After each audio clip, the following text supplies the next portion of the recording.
नहमदुहु व नुसल्ली व नुसल्लिमु अला रसूलिहिन नबिय्यिल अमीनिल करीम।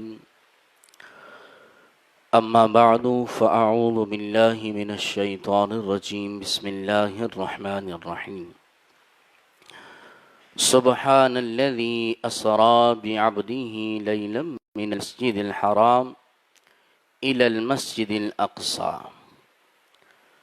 सदक़ल्लाहुल अज़ीम।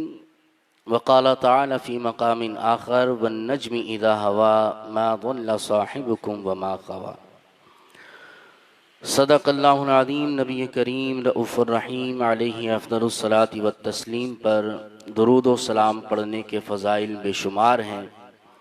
मेरे आका मदीने वाले मुस्तफ़ा सल्लल्लाहु अलैहि वसल्लम का फ़रमान मुअज़्ज़म, जो बंदा मुझ पर एक बार दुरूद पढ़ता है रब्बे करीम उस पर 10 रहमतें नाजिल फरमाता है। मिलकर एक मरतबा बावाज़े बुलंद दुरूद पाक पढ़ लीजिए। अल्लाहुम्मा सल्लि अला सय्यिदिना व मौलाना मुहम्मदिन मादनिल जूदि वल करम व अला आलिहि व सहबिहि व बारिक व सल्लिम।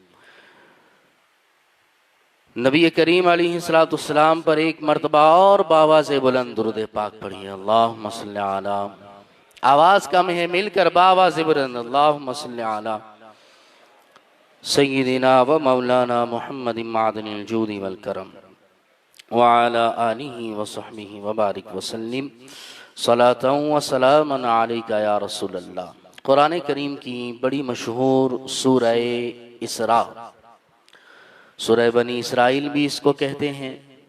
उसकी इब्तिदाई आयत, पहली आयत आपके सामने पड़ी है और इस आयत करीमा में अल्लाह ने अपने हबीब की मेराज का जिक्र फरमाया है।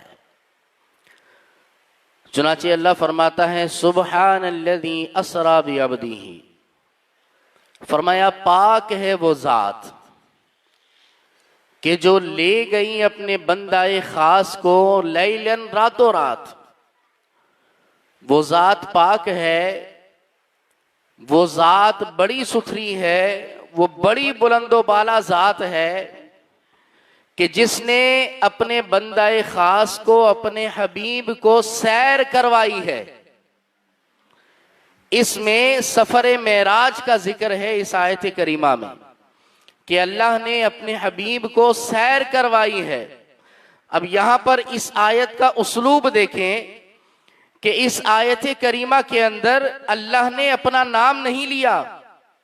ये नहीं फरमाया कि रहमान ने अपने हबीब को सैर करवाई है, ये नहीं फरमाया कि अल्लाह ने अपने हबीब को सैर करवाई है, बल्कि यहां पर इसमें मौसूला के साथ जिक्र फरमाया कि वो जात पाक है। यानी अजमत और रिफात की तरफ यहां पर इस आयत में इशारा है कि वो बहुत बुलंदो बाला जात है कि जिसने अपने हबीब को सैर करवाई है।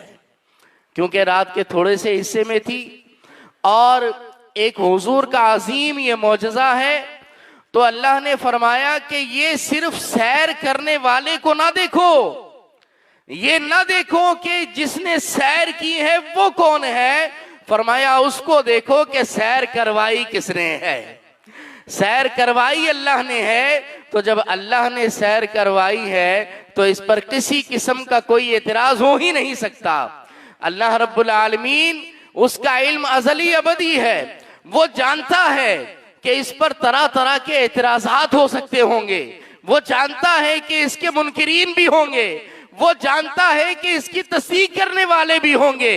अल्लाह जानता है, उसके इल्म में है कि इसका इनकार करने वाले भी पैदा होंगे। तो अल्लाह ने तमाम एतराजात का पहले से जवाब दे दिया कि मेराज के सफर पर कोई भी एतराज करोगे तो ये देख लेना कि मेरा हबीब खुद नहीं गया था, लेकिन अल्लाह ने सैर करवाई थी। तो मेराज के सफर पर एतराज करना गोया के माज अल्लाह सैर करवाने वाले पर एतराज करना होता है। बिला तमसील में आपको एक मिसाल से समझाता हूं। आप कोई इमारत देखें और इमारत देखकर कहें कि यार ये इमारत सही नहीं बनी, इस बिल्डर ने यहां पर डंडी मार दी है, ये दीवार सीधी खड़ी नहीं की, इसके कमरे अच्छे नहीं हैं, इसकी डिजाइनिंग अच्छी नहीं है, तो आप डायरेक्टली तो बोल रहे होते हैं कि बिल्डिंग के अंदर नुक्स है, मगर इनडायरेक्टली आप क्या कह रहे होते हैं कि इसका बिल्डर ही बेवकूफ है कि बनाना ही नहीं आता उसको। तो बिला तमसील के इसको समझें कि अगर कोई मेराज पर एतराज करता है कि ये कैसे हो सकता है कि रातों रात इतनी लंबी सैर करके आ गए, या किसी भी हवाले से एतराज होता है डायरेक्टली, तो वो मेराज पर एतराज करता है, मगर आप समझदार हैं कि इनडायरेक्टली अल्लाह की जात पे एतराज हो रहा होता है। अल्लाह ने इन तमाम एतराजात का पहले से जवाब दे दिया। फरमाया पाक है वो जात, एतराजात से भी पाक है, वो तमाम एतराजात से पाक है कि जिसने अपने हबीब को सैर करवाई है। एक मर्तबा मिलकर बाबा से बुलंद दुरूद पाक पढ़िए, अल्लाहुम्मा सल्ली अला, मिलकर बाबा से बुलंद दुरूद पाक, अल्लाहुम्मा सल्ली अला सय्यिदिना व मौलाना मुहम्मदिन। अब यहां पर देखें, अल्लाह ने कुरान का उसलूब रखा है बिअब्दिही। फरमाया कि अल्लाह ने अपने अब्द खास को, बंदाए खास को अल्लाह ने सैर करवाई है।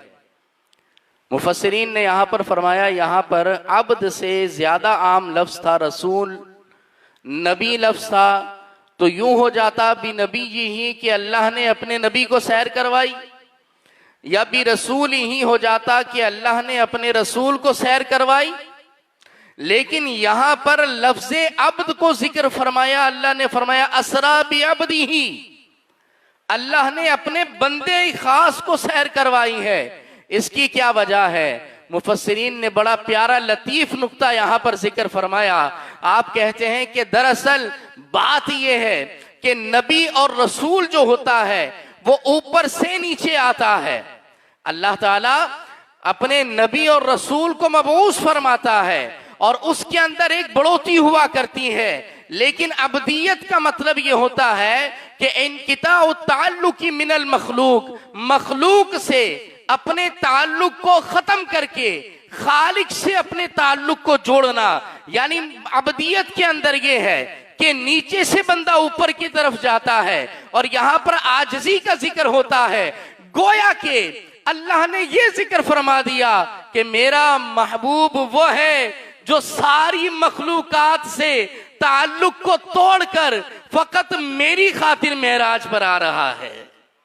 अल्लाह से ताल्लुक को जोड़ने के लिए मेराज पर नबी पाक अलैहिस्सलाम तशरीफ ले गए हैं। तो यहाँ पर अब्दियत जो है इसलिए जिक्र फरमाया, और इसकी एक हदीस मुबारक से भी तायीद होती है। नबी करीम अलैहिस्सलाम से अल्लाह ने पूछा कि या मोहम्मद, मैं आपको किस चीज से मुमताज करूं? बिमा शर्रफ्तुका या मोहम्मद, मैं आपको किस चीज से शरफ अता करूं? तो हुजूर ने फरमाया बिल उबूदियति इलैका या अल्लाह, ऐ अल्लाह मुझे अपना बंदाए खास होने की तौफीक अता फरमा, उसका शरफ मुझे अता फरमा।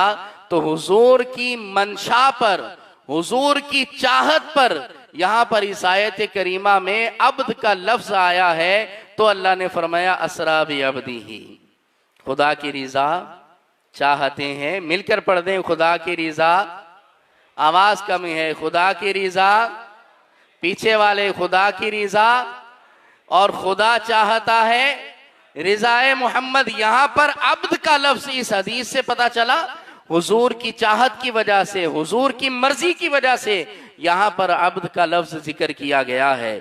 इससे आगे इस आयत करीमा में अल्लाह ने फरमाया लैलन, फरमाया अल्लाह ने अपने हबीब को सैर करवाई रातों रात, और रात भी कौन सी? 27 रजब की रात। अब बंदा सोचे कि सैर करवानी होती है तो उजाले में सैर करवाई जाती है, दिन के अंदर सैर करवाई जाती है, ताकि हर चीज रोशन हो, हर चीज वाजे हो, वाजे तौर पर नजर तो आ जाए। आप किसी को कहें कि चलें आपको बाहर की सैर करवाते हैं और घुप अंधेरा हो वहां पर, तो सैर करने वाला क्या देखेगा? सैर या तो दिन में करवाई जाती है, उजाले में करवाई जाती है, या फिर उरूज माह की जो रातें होती हैं, यानी जो 13, 14, 15 की चांद की तारीखें होती हैं, उसमें चांद अपने उरूज पर होता है तो उसमें रोशनी दीगर रातों के एतबार से ज्यादा होती है। तो मुफस्सिरीन ने कहा कि या तो फिर उरूज माह की रातों में सैर होनी चाहिए थी या फिर दिन के अंदर सैर होनी चाहिए थी। जाहिरी तौर पर मतलब ये कि अगर दिन में सैर करें तो अल्लाह की कायनात का नजारा तो करें। लिनुरियहु मिन आयातिना, अल्लाह ने मेराज का मकसद यही बयान किया ना, ताकि मैं अपनी निशानियां अपने हबीब को दिखा दूं। तो मुफस्सिरीन ने कहा कि निशानियां तो रोशनी में देखी जाती हैं, लैलन कहा रात में सैर करवाई, और रात भी घुप अंधेरी रात है, 27वीं रजब है, उरूज माह की भी रात नहीं है, दिन भी नहीं है, तो फिर इस रात में हुजूर अल्लाह की निशानियों का नजारा कैसे करेंगे? तो मुफस्सिरीन ने बड़ा प्यारा जवाब दिया कि अल्लाह ने यहां पर लैलन जिक्र फरमा के बता दिया कि अगरचे 27 रजब की रात अंधेरी होगी, अगरचे उसमें चारों तरफ घुप अंधेरा होगा, मैंने अपने हबीब को नूर बनाया है। मेरे हबीब की नूरानियत ऐसी है कि मेरे हबीब जहां चाहेंगे जहां चाहेंगे अल्लाह करीम हर चीज को आपके नूर से रोशन फरमा देगा। तो हुजूर रात के अंदर गए, 27वीं रात में गए, और हुजूर के नूर से हर चीज रोशन हो गई, और तभी तो हुजूर ने हर चीज का मुशाहदा फरमाया, वरना तो इस मेराज का जो एक मकसद है वो फौत हो जाता। और आप याद रखें कि अल्लाह करीम जब अता फरमाता है तो आंखों में रोशनी ऐसी आ जाती है। आपने हजरत आसफ बिन बरखिया का वाकया सुना होगा। बिल्कीस का तख्त जो उसने लाया था, हजरत सुलेमान अलैहिस्सलाम अपने दरबार में बैठे थे और बिल्कीस अपनी फौज के साथ अपने मुल्क से रवाना हो चुकी थी। आपने अपने दरबारियों से कहा कि अय्युकुम यातीनी बिअर्शिहा क़ब्ल अन यातूनी मुस्लिमीन। आपने फरमाया कि तुम में से कौन ऐसा है कि बिल्कीस अपने मुल्क से रवाना हो चुकी है अपनी फौज के साथ, उसके यहां पहुंचने से पहले उसका तख्त यहां पर कौन लाकर हाजिर कर देगा, कौन उसका तख्त ले आएगा? उसका तख्त 70 कमरों के अंदर तालों के अंदर बंद था, कई गज चौड़ा कई गज लंबा उसका जो है तख्त था। लेकिन अल्लाह ने क्या फरमाया? काला इफरीतुम मिनल जिन्न, एक बहुत बड़े जिन ने कहा, एक बहुत बड़े जिन ने कहा, अना आती कभी क़ब्ला अन तक़ूम मिन मकामिक, आपके उठने से पहले मैं यहाँ वो तख्त लेकर आ जाऊंगा। हजरत सुलेमान अलैहिस्सलाम की मजलिस लगी थी, कहा आपकी मजलिस खत्म ना होगी उससे पहले मैं ले आऊंगा। और हजरत सुलेमान अलैहिस्सलाम की मजलिस जवाल के वक्त तक हुआ करती थी, फजर के वक्त से जवाल तक आपकी मजलिस हुआ करती थी, यानी 3-4 घंटे उसने मांगे कि इतने टाइम में मैं ले आऊंगा। और फिर क्या हुआ? वक़ाल अल्लज़ी इंदहु इल्मुम मिनल किताब, फिर अल्लाह का एक वली खड़ा हुआ, हजरत आसफ बिन बरखिया जो हजरत सुलेमान अलैहिस्सलाम के वजीर थे। उन्होंने कहा अना आती का भी क़ब्ला अन यतरदा इलैका तरफुक, या नबी अल्लाह मैं आपकी पलक झपकने से पहले उस तख्त को यहां पर हाजिर कर दूंगा। और फिर जब आपने अपनी आंख को बंद किया, सेकंडों में पलक को झपका तो तख्त को सामने पाया तो कहा कि हादा मिन फज़ली रब्बी, ये मेरे रब का फजल है। उलमा ने फरमाया वो जात वो रब के जिसने हजरत आसफ बिन बरखिया जो कि नबी नहीं है, रसूल नहीं है, वो महज अल्लाह के नेक बंदे हैं, वो अल्लाह के वली हैं, उनकी आंख में अल्लाह ने इतनी रोशनी अता फरमा दी कि आप वहां बैठकर कई 100 मील दूर देख लेते हैं कि उसका तख्त कहां पर है, और नजरों से उसको खींच भी लेते हैं। तो अल्लाह ने अपने हबीब की नजरों को मेराज की रात कितना कमाल अता फरमाया होगा। लैलन की रात अगरचे काली है, कोई रोशनी नहीं है, कोई लाइटिंग का इंतजाम नहीं है, लेकिन हुजूर की आंखों में ऐसी रोशनी है कि आप जहां देखें हर चीज हुजूर की आंखों पर रोशन हो जाया करती है। तो इसलिए फरमाया लैलन कि रातों रात हमने अपने हबीब को सैर करवाई है। और वो हदीस भी याद करें कि हुजूर ने फरमाया अव्वलु मा खलक़ल्लाहु नूरी, अल्लाह ने सबसे पहले मेरे नूर को पैदा फरमाया है। सबसे पहले अल्लाह ने किस चीज को बनाया? मिलकर बोलें, किस चीज को पैदा किया? हुजूर के नूर को अल्लाह ने सबसे पहले पैदा किया। इस हदीस का ताल्लुक आखिर में बयान से आएगा, आपने इस हदीस को याद रखना है। बहरहाल आगे फिर मेराज कहाँ से कहाँ हुई? फरमाया मिनल मस्जिदिल हराम इलल मस्जिदिल अक्सा, मस्जिद हराम से मस्जिद अक्सा तक की सैर का जिक्र इस आयत में मौजूद है। अब अगर कोई मेराज के इस हिस्से का इनकार करता है, मेराज के 3 हिस्से हैं, मस्जिद हराम से मस्जिद अक्सा तक, मस्जिद अक्सा से 7वां आसमान, और 7वां आसमान से आगे फिर लामकां तक की सैर, ये 3 हिस्से हैं मेराज के। अगर कोई इस पहले हिस्से का इनकार करता है तो ये गोया के इस आयत का इनकार करने वाला होगा, मुसलमान नहीं रहेगा, दायरा इस्लाम से निकल जाएगा। तो मिनल मस्जिदिल हरामी इलल मस्जिदिल अक्सा, मस्जिद हराम से मस्जिद अक्सा तक की सैर अल्लाह ने अपने हबीब को कराई है। और सैर करवाने के लिए बुराक को लाया जाता है, बुराक हुजूर के दरबार में पेश किया जाता है। और ये बुराक बड़ा खुशनसीब, जब नबी करीम अलैहिस्सलाम बुराक पर सवार होने लगते हैं तो हदीस मुबारक के अल्फाज हैं फस्तस अबल बुराक, फरमाया फस्तस अबल बुराक, बुराक जो है कुछ नखरे करने लगता है। उस शाख ने कहा कि वो झूमने लगता है, अपनी किस्मत पर नाज करने लगता है कि मुझ पर अल्लाह के आखिरी नबी सवार होने लगे हैं, मैं अल्लाह के हबीब की सवारी बनने वाला हूं। वो अपनी किस्मत पर झूमने लगता है, क्योंकि मेरे आका की तो शान ये है कि जब किसी पहाड़ पर जाएं तो वो पहाड़ भी आपके इश्क और मोहब्बत में झूमने लग जाता है। क्या वो आपने हदीस नहीं सुनी? हजरत अबू बकर सिद्दीक, हजरत उमर फारूक और सैयदना उस्मान गनी रदी अल्लाह ताला अन्हो के साथ नबी पाक जब जबल ओहद पर जाते हैं, जबल ओहद खुशी से झूमने लगता है, उस पे जलजला आ जाता है, वो झूमने लग जाता है, नबी करीम अलैहिस्सलाम के इश्क में झूमता है। हुजूर अलैहिस्सलाम उसको एड़ी मारते हैं और फरमाते हैं उसकुन या ओहद, ए ओहद ठहर जा, हिलो मत, फ़इन्ना अलैका नबियुन व सिद्दीकुन व शहीदान, क्या तू जानता नहीं कि तेरे ऊपर एक नबी मौजूद है, एक सिद्दीक अबू बकर मौजूद है और 2 शहीद हजरत उस्मान और अली मौजूद हैं, फिर भी तू हरकत करता है? तो फिर वो ओहद पहाड़ साकिन हो जाता है, ठहर जाता है। मेरे आका की शान तो ये है कि पत्थर पर जाएं, पहाड़ पर जाएं तो वो भी हिलने लग जाए, वो भी अपनी किस्मत पर नाज करने लगे। तो फिर बुराक का झूमना तो बनता ही था कि जब बुराक पर हुजूर सवारी करने लगे तो झूमने लगा। तो इस वजह से हदीस मुबारक में आया फससाबल बुराक, कि किस्मत पर बुराक नाज करने लगा और झूमने लगा। और एक बात ये भी जिक्र की गई है कि बुराक हुजूर से अपनी मारूजात पेश करने लगा, कहने लगा कि या रसूल अल्लाह, आज तो आपने मुझे अपनी सवारी बनने का शरफ अता फरमाया है, आज मुझे आप अपनी सवारी बनने का शरफ अता फरमा रहे हैं।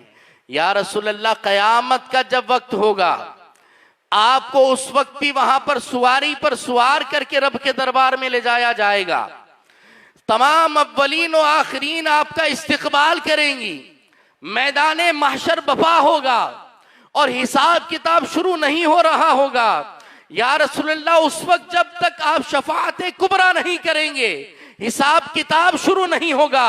या रसूलुल्लाह, मेरी अर्जी ये है कि कयामत के दिन में मुझे भूल मत जाइएगा, अपनी सवारी का शरफ मुझे उस वक्त भी अता फरमाइएगा। तो ये मारूजात बुराक पेश करने लगा और नबी करीम अलैहिस्सलाम ये मारूजात सुनने के बाद हुजूर अलैहिस्सलाम जो है बुराक पर सवार होते हैं, मस्जिद अक्सा पहुंचते हैं।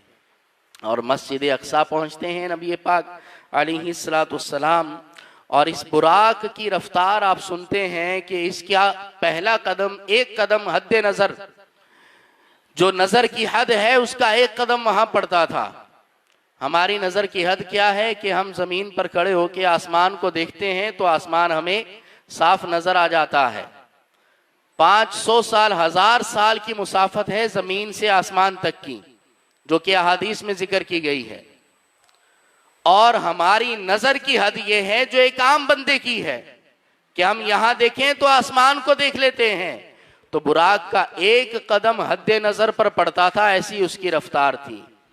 फिर बुराक के ऊपर नबी करीम अलैहिस्सलाम मस्जिद अक्सा जाते हैं, और मस्जिद अक्सा ये जो कि फ़लस्तीन में आज मौजूद है, रब्बे करीम दोबारा मुसलमानों को वो अता फरमाए।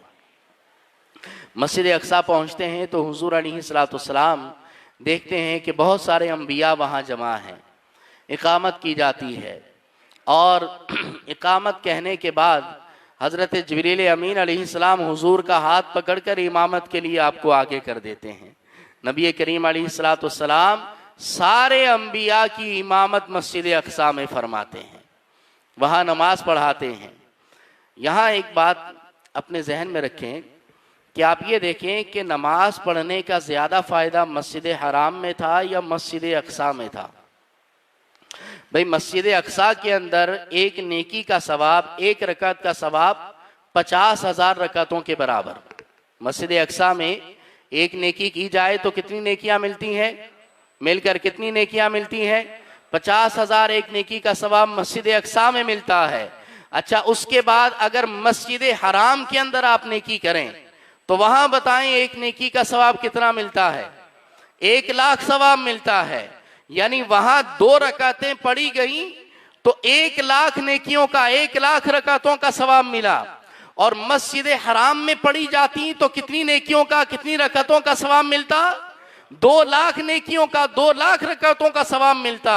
तो यहां पर तो आप कारोबारी लोग हैं, 50% नुकसान हो रहा है। आप ताजिर हजरात हैं, अल्लाह बरकत दे सबको। तो वहां तो 2,00,000 नमाजों का सवाब था और यहां पर 1,00,000 नमाज का सवाब हो रहा है।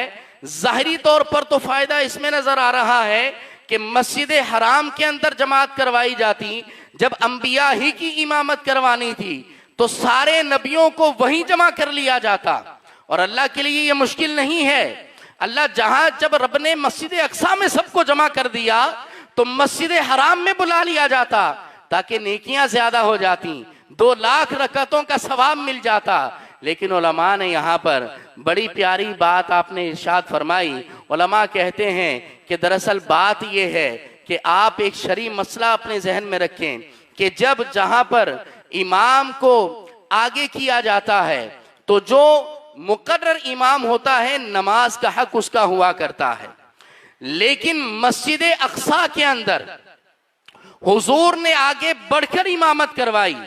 उसकी वजह यह थी कि अल्लाह रब्बुल आलमीन ने गोया के ये इरशाद फरमा दिया कि मस्जिद भी मस्जिद हराम नहीं होगी, मस्जिद भी तुम्हारी होगी, जगह भी तुम्हारी होगी, लेकिन इमाम जो है मेरा हबीब होगा और अल्लाह उसके सदक़े में उससे ज्यादा सवाब आपको अता फरमाएगा।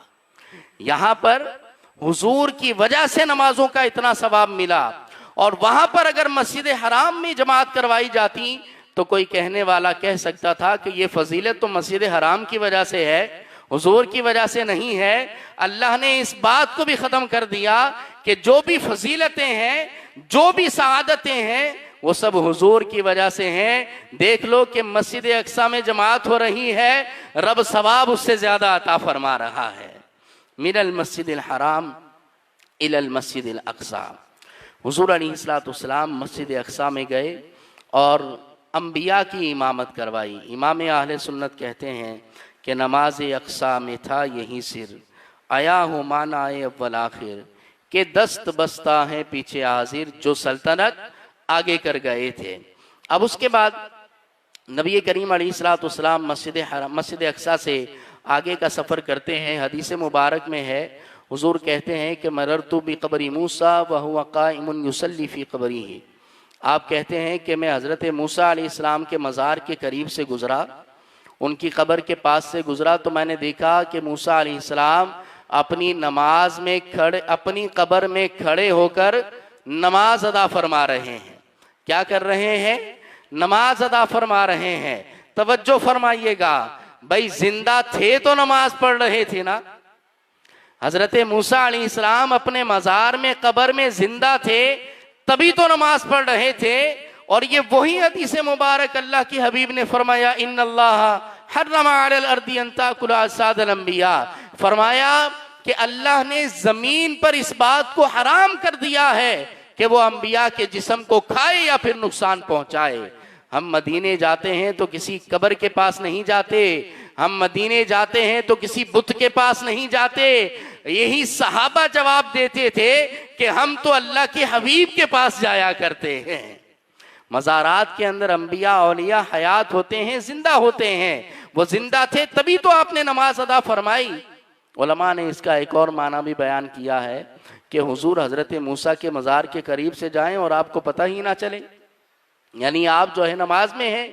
तो एक इसका माना यह भी कहा गया कि सल्ला युसल्ली सलातन का अरबी में एक माना दुरूद पढ़ना भी होता है, बड़ा मशहूर है। आप कहते हैं सल्लु अलैहि व आलिहि, सल्लु अलल हबीब आप कहते हैं, जिसका मतलब होता है कि हबीब पर दुरूद पढ़ो।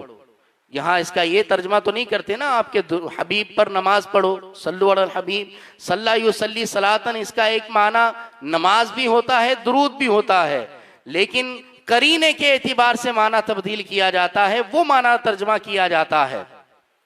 तो सल्लु अलल हबीब का मतलब होता है हबीब पर दुरूद पढ़ो, हबीब पर नमाज पढ़ो। ये माना कभी दुरुस्त नहीं हो सकता। इसी तरह वह हुआ काइमुन युसल्ली अला कब्रिही फी कब्रिही, हुजूर ने जो फरमाया कि हजरत मूसा अपनी कब्र में सलात पढ़ रहे थे, उसका एक माना यह भी किया जा सकता है कि हुजूर का इस्तिकबाल फरमा रहे थे, हुजूर पर दुरूद पढ़ रहे थे, आपकी आमद की धूमें मचा रहे थे।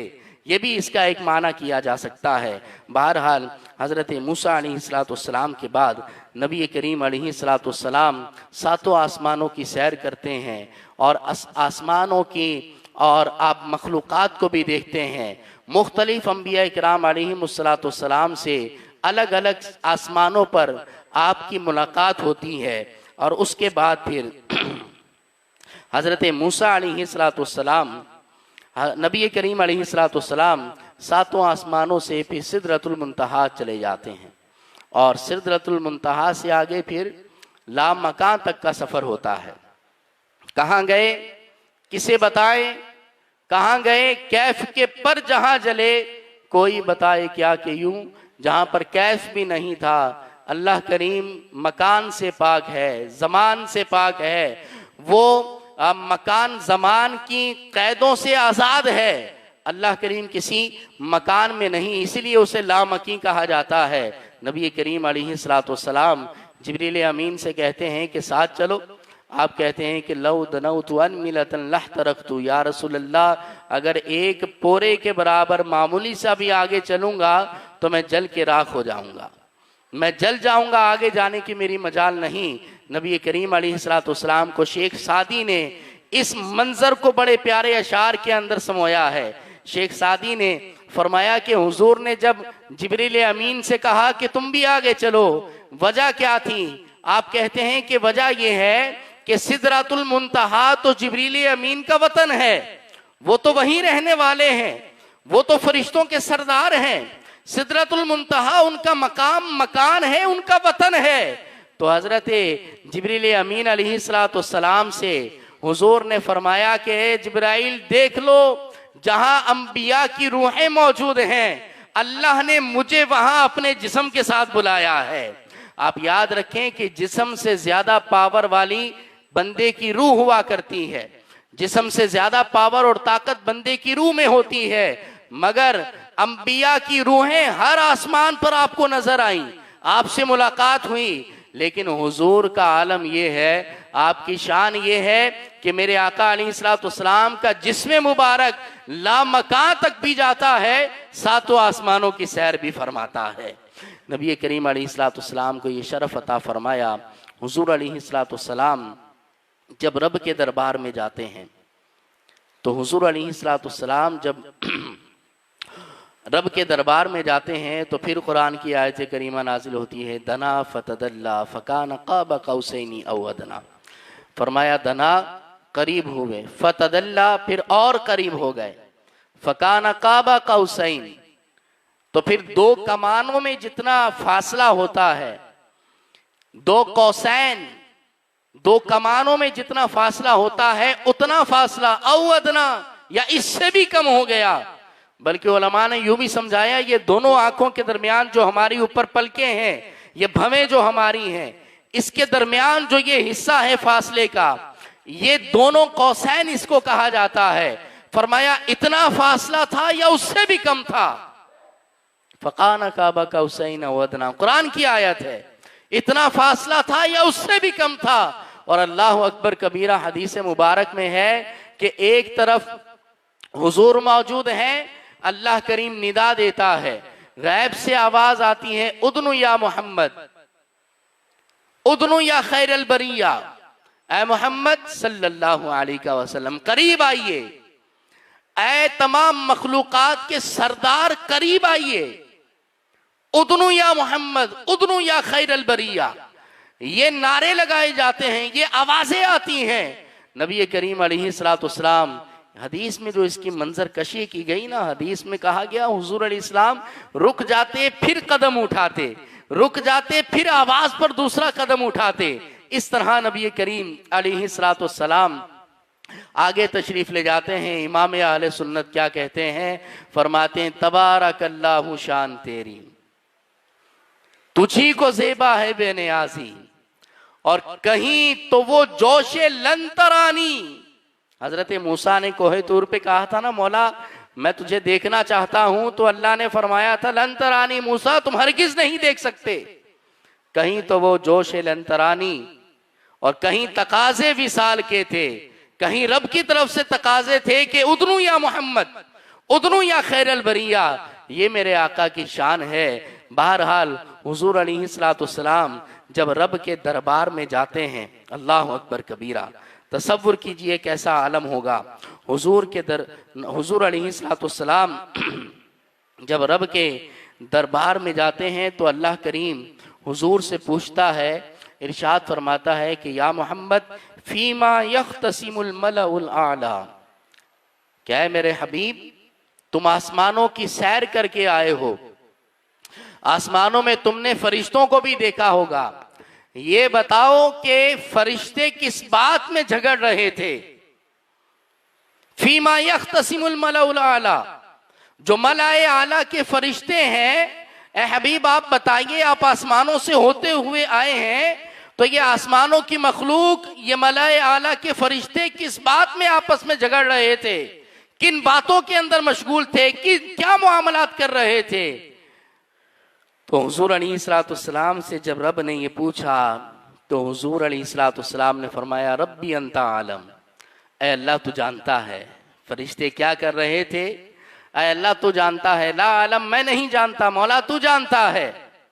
तो यहाँ माज़ अल्लाह रब ने ये नहीं कहा कि चलो ठीक है मेरी तौहीद बच गई, चलो इल्म नहीं है इनके पास तो मेरे पास इल्म है, तौहीद बच गई।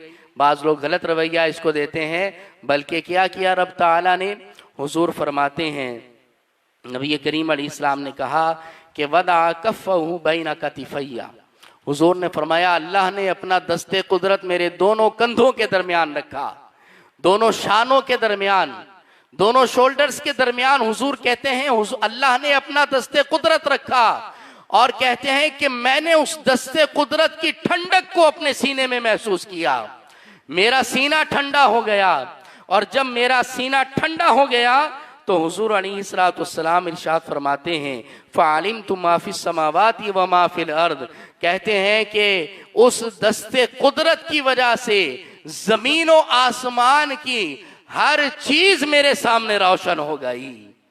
फरमाया फ़अलिमतु मा फिस समावात, जो कुछ जमीनों में है वो सारा मैंने जान लिया, वमा फिल अर्द, और जो कुछ आसमान के बाद जमीनों के अंदर मौजूद है सारा मैंने जान लिया।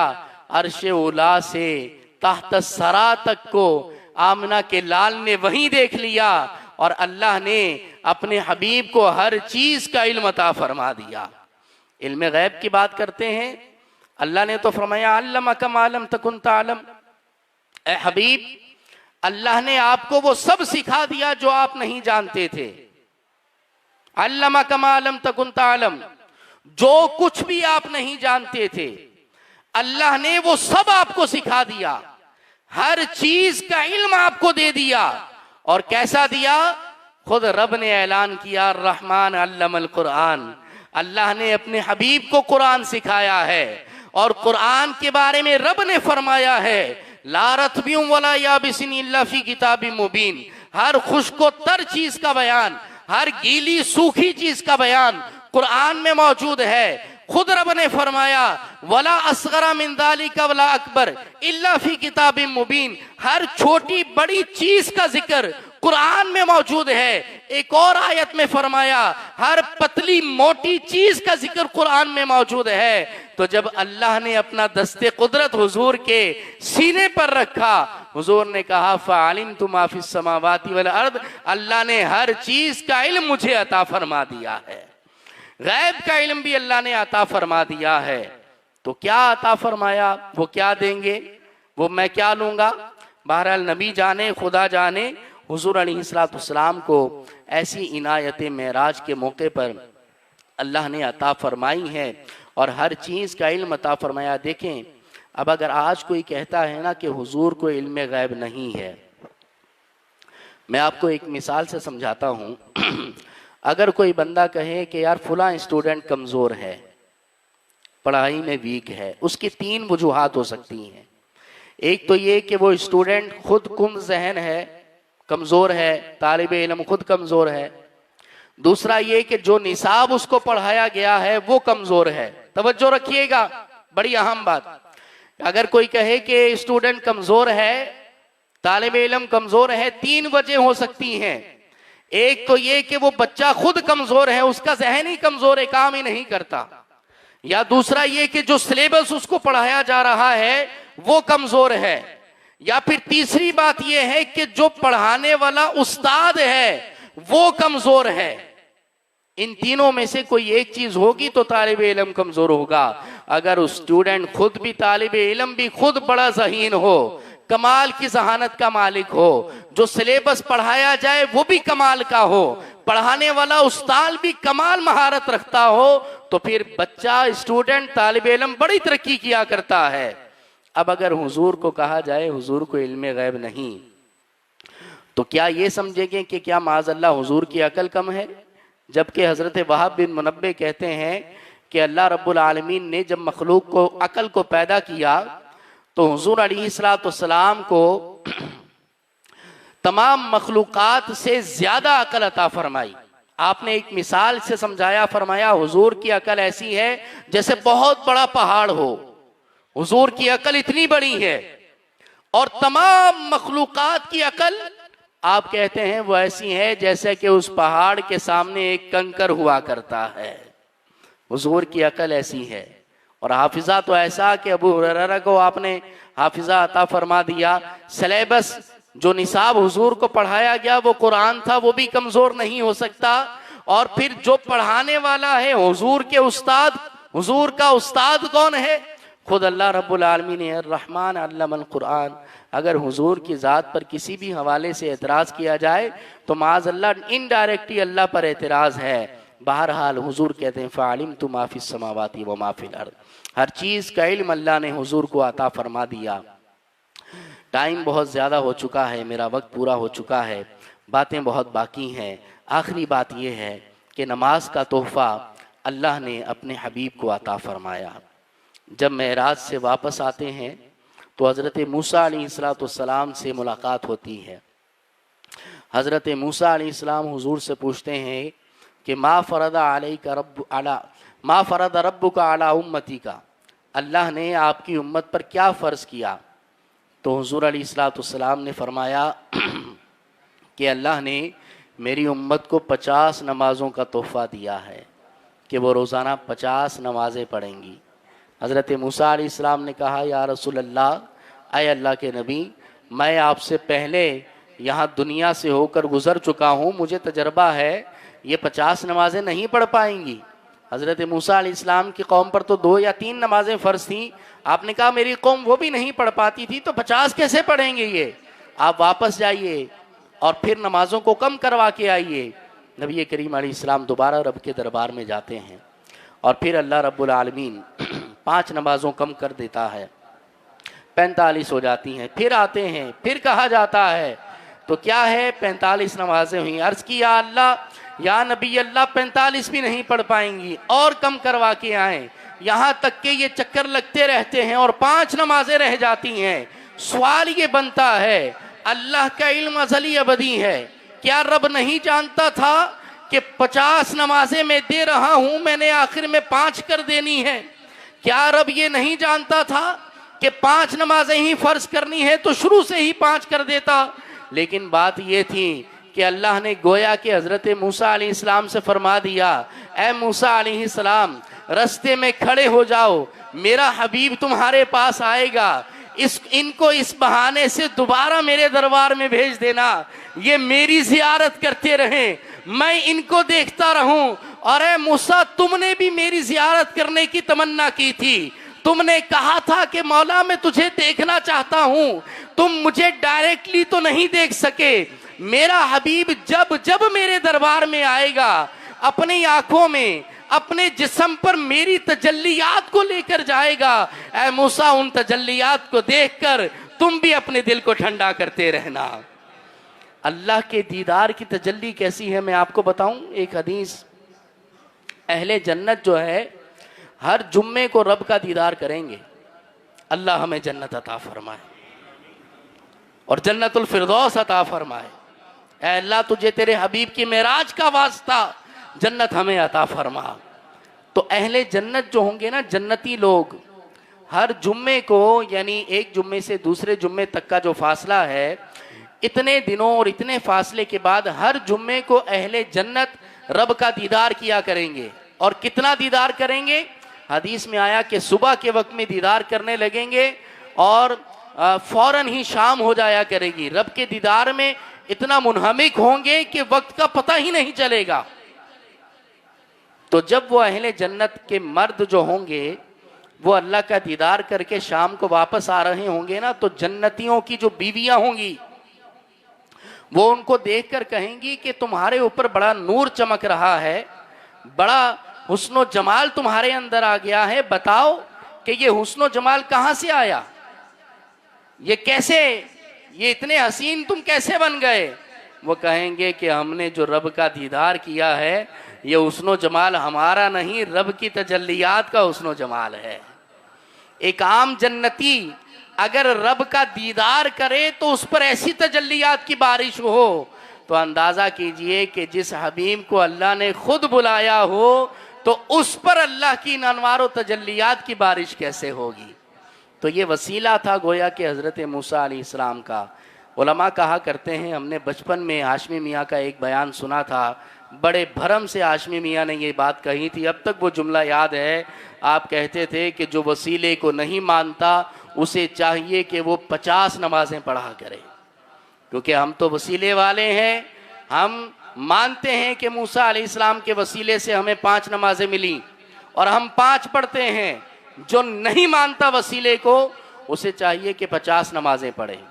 तो बहरहाल ये मेराज का तज़किरा है, नमाज का तोहफ़ा अल्लाह रब्बुल आलमीन ने मेराज के मौके पर अता फरमाया है। ए मुसलमानों, ये मेराज का मौका हमें झंझोड़ता है कि कहाँ गए नमाजी, मस्जिदें खाली हैं, सिनेमा घर आबाद हैं, गुनाहों के अड्डे आबाद हैं और मस्जिदें अल्लाह का घर वीरान होते हैं। ख़ास तौर पर फजर के लिए देखा जाए नमाजी बड़े कम होते हैं। ए मुसलमानों, ज़िंदगी कितनी मुख्तसर है ये कोरोना वायरस ने हमें बता दिया है। लाखों लोग दुनिया से मर गए, हमारी ज़िंदगी कितनी मुख्तसर है ये तो हमें अब समझ जाना चाहिए। अल्लाह ना करे हमें कल कोरोना हो जाए, कहते हैं ज़्यादा से ज़्यादा 14 दिन या जिंदा रहा या मर गया, आर या पार। ये हमारी है कि हकीकत है, ये हमारी हैसियत है। तो मुसलमानों, आ जाओ, अपने नबी से अहद करो कि या रसूल अल्लाह, अल्लाह ने जो आपको इस रात में तोहफ़ा दिया था, हम उस तोहफे की लाज रखेंगे। या रसूल अल्लाह, वादा करते हैं कोई नमाज कज़ा नहीं होगी। तो अल्लाह रब्बुल आलमीन की बारगाह में दुआ है कि हमें हुज़ूर अलैहिस्सलाम की सच्ची पक्की मोहब्बत अता फ़रमाए। व आखिरु दावाना अनिल हम्दुलिल्लाहि रब्बिल आलमीन।